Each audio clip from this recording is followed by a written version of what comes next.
Que faire des mômes? Que faire des mômes? Que faire des mômes? Que faire des mômes? Que faire des mômes? Que faire des mômes? Que faire des mômes? Que faire des mômes? Eric Couder. Bonjour à tous, c'est Eric Couder, bienvenue pour ce nouvel épisode de votre podcast Que faire des mômes en compagnie de Nicole Burezi.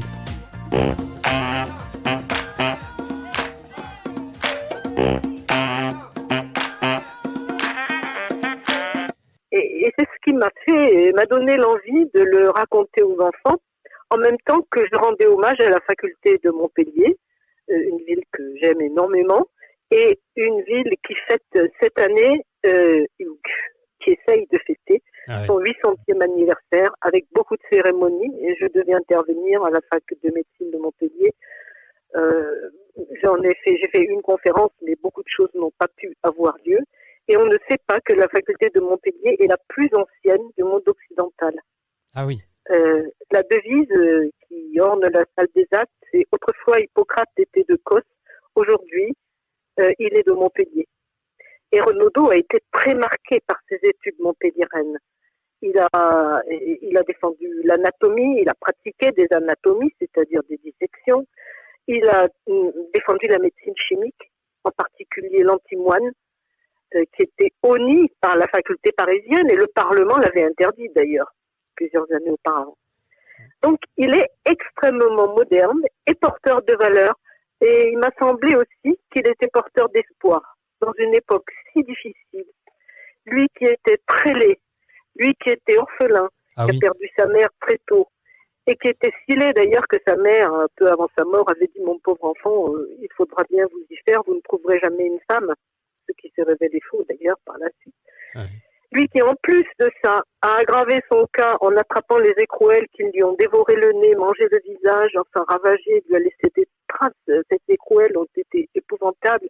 On se moquait de lui, on parlait du nez pourri de Renaudot.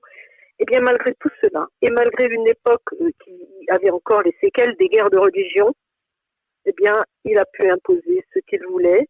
Et il a pu rendre honneur à la médecine, faire honneur à la médecine et imposer ses convictions et ses valeurs.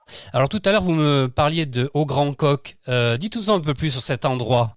Alors, la maison du Grand Coq, c'est une maison qu'il achète qu'il loue en 1630, qu'il habite en tout cas dans les années 1630, et où il va créer à la fois l'imprimerie pour la Gazette.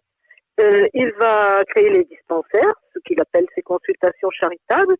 Il va créer ses monts-de-piété, le troc entre particuliers, etc., les conférences. C'est une grande maison où tout le monde entre, sort. C'est vraiment un lieu de passage, mais aussi un lieu où on soigne, où on guérit les gens et la misère sociale. Et c'est une très grande maison.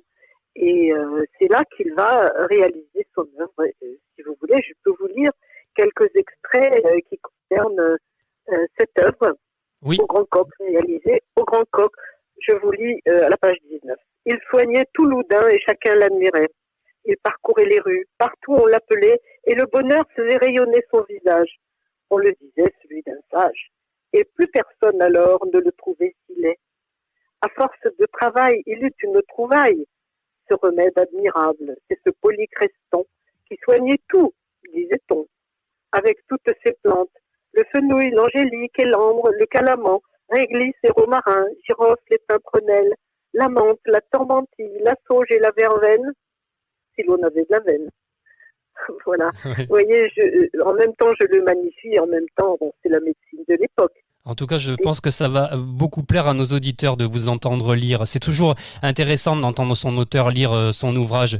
Nicole Burezi, alors ce qui est super, c'est que l'on retrouve dans votre ouvrage également Théophraste Renaudot raconter aux enfants un dossier pédagogique, mais aussi un quiz. Alors par exemple, on peut s'amuser à y découvrir à quel siècle vivait Théophraste Renaudot ou encore, qu'a-t-il étudié? Il y a toutes ces questions-là et on peut jouer avec les enfants, ça c'est génial. Ah ben écoutez, le quiz m'a été demandé en fait par la mairie et ça m'a donné l'idée de de l'intégrer dans ce livre. Nicole Burezi, alors j'ai toujours été fasciné tout jeune par l'Égypte. Vous êtes né au bord du Nil, il me semble. Oui, je suis née à côté du Caire, Ouais. dans une banlieue du Caire qui s'appelait Méadi et qui est aujourd'hui dans le Caire. Il y a une station de métro, mais je n'y suis pas retournée.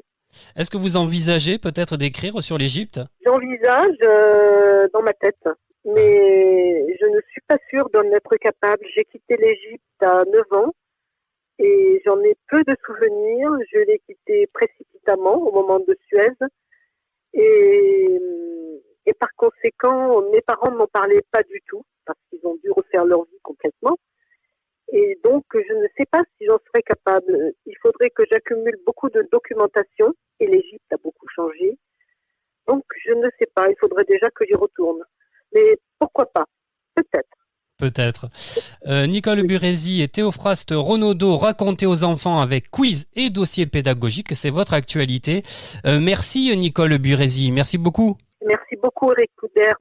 Quel bon moment passé avec Nicole Burezi. Recevoir un auteur dans Que faire des mômes, c'est toujours passionnant. Et Nicole Burezi fait partie de ces autrices que j'aime recevoir dans l'émission. Avec elle, on ne voit pas le temps passer. Et bien voilà, Que faire des mômes pour aujourd'hui, c'est terminé. À bientôt pour un nouvel épisode. Bye bye.